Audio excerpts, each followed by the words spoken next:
In this presentation, we will talk about financial ethics in Surah Al-Baqarah, verse 282. أعوذ بالله من الشيطان الرجيم يا أيها الذين آمنوا إذا تداينتم بدين إلى أجل مسمى فاكتبوا وليكتب بينكم كاتب بالعدل ولا يأبى كاتب أن يكتب كما علمه الله فليكتب وليملل الذي عليه الحق وليتق الله ربه ولا يبخس منه شيئا فإن كان الذي عليه الحق سفيها أو ضعيفا أو لا يستطيع أن يمل هو فليملل وليه بالعدل واستشهدوا شهيدين من رجالكم فإن لم يكونا رجلين فرجل وامرأتان ممن ترضون من الشهداء أن تضل إحداهما فتذكر إحداهما الأخرى ولا يأبى الشهداء إذا ما دعوا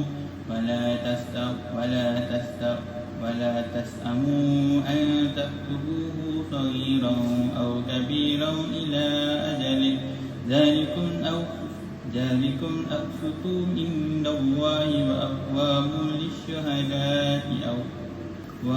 للشهادة وأدنى ألا ترتابوا إلى أن تكون تجارة هادرة تديرونها بينكم فليس عليكم جناح ألا تكتبوها واشهدوا إذا تبايعتم ولا يضار كاتب ولا شهيد وإن تفعلوا فإنه فسوق بكم واتقوا الله يعلمكم الله والله بكل شيء عليم صدق الله العظيم. You will believe when you engage in a debt transaction for a victim, write it down. Let the script write it between you with justice, and do not let the script refuse to write as Allah has taught him. So let him write, and let the debtor dictate. And let him fear Allah, his Lord, and do not diminish anything from it. If the debtor is of limited understanding, we are unable to detect himself, then let his guardian detect in justice. And bring 2 male witnesses from among you. But if 2 men are not available, then 1 man and 2 women from those you accept as witnesses, so that if one of the women forget, the other can remind her. The witnesses should not refuse when they are called upon. Do not become weary of writing it down, whether it is small or large, along with its due date. Just in the sight of Allah, stranger as evident and more likely to prevent doubt among you, except when it's an immediate transaction conduct among yourself. Then there is no blame on you if you do not write it. But take witnesses whenever you make a commercial contract. Let neither the scribe for the witness be harmed. If you do not so, it will be sinful conduct on your part. So fear Allah, and Allah teaches you, and Allah is knowing all everything. In Surah Al-Baqarah, verse 282, explain mandatory guidelines in financial dealing, especially debt. Among them is the obligation to record debt. When a debt is taken for a specific period, it must be written down by a trustworthy scribe. In addition, the scribe must not refuse to write and must record the debt fairly and accurately. Witnesses are also prescribed, 2 men or 1 man and 2 women, to ensure strong and reliable evidence. He also encouraged to record even cash transaction, but for debt, it is more strongly emphasized. This verse aims to protect wealth. And hold justice and prevent doubt between creditors and debtors in financial matters. Bismillahirrahmanirrahim. Assalamualaikum warahmatullahi wabarakatuh. My name is Muhammad RAFIQIN RAZIZ, and my ID number is MDA2402047. So now I would like to explain about the Surah Al-Baqarah verse 282. So in the Surah Al-Baqarah verse 282 has mentioned about the financial ethics. There are 4 financial ethics has mentioned in that verse. So number 1 is document of transaction. So document of transaction, any contract must be in written. So in that verse has mentioned, the documents is a social responsibility. Number 2 of financial ethics is a fairness of justice. So all the financial record must be unbiased, and the person who make the debt must be exposed their terms and conditions to ensure they are fully aware of financial ethics is important or witness.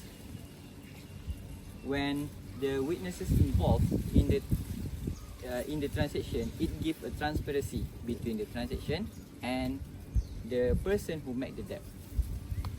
Other than that, it enhances the security of transaction. And now I will explain about why we record the debt. Recording a debt isn't a sign of suspicion, it's a tool for accuracy. Even small amount should be known. Why? Because small numbers add up and they are the easiest to forget. The written contract, when you put an agreement in writing, you remove the he said or she said. It defines the who, what and when clearly. Now, what about witnesses? A witness isn't just someone standing there. They serve as an objective third party. If a dispute happens later, the witness can confirm that both parties were in their right mind and agreed to the terms freely.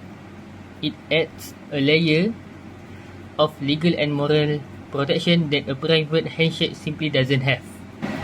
Lastly, written it down, get a witness for the big stuff and keep your record straight. It's not just good accounting, it's being a responsible person.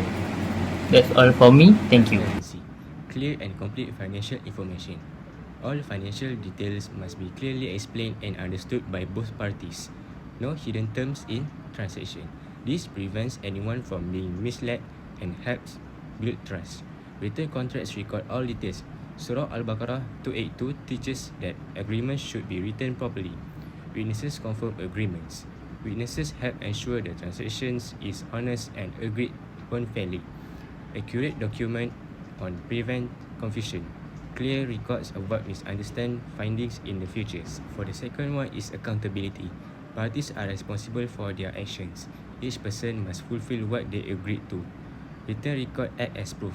Written agreements can be used as evidence if disputes happens. The debtor must state terms honestly. The debtor should explain the terms truthfully without hiding anything. Witnesses ensure honesty and compliance. Witnesses help make sure both parties follow the agreement fairly. Is justice in Islamic finance. Equal and fair treatment in transactions. Islamic finance promotes fairness for all parties, no exploitation or cheating. Surah Al-Baqarah 282 prevents injustice in financial dealings. Rights of both parties are protected. Both creditor and debtors are safeguarded through proper agreements. Witnesses ensure fairness. Witnesses help ensure no party is treated unfairly. As a future accounting professional, I will apply this principle by always maintaining accurate record, preparing clear written contract and ensure that every transaction is transparent. I will also uphold fairness and avoid any form of manipulation or dishonesty in financial reporting. By doing so, I can contribute to accountability and justice in financial practice in line with Islamic values. First, these teachings benefit Muslim accountants by guiding them to be honest, responsible and fair in their work. By following principles from Surah Al-Baqarah verse 282, accountants can ensure that financial records are accurate, transparent and trustworthy. Next, these teachings also benefit society. When financial transactions are clear and fair, it builds trust among people, reduces disputes and creates a more stable and ethical economic environment. Finally, as a future accounting professional, I will apply this principle by always recording financial information accurately, being honest in my work, and ensuring fairness in every transaction I handle. I will also make sure to uphold accountability and avoid any form of fraud or manipulation, so that I can contribute to a trustworthy and ethical financial system. For the reflection, practicing the ethics of Surah Al-Baqarah 282 creates a society built on transparency and trust by being meticulous with written contracts and witnesses.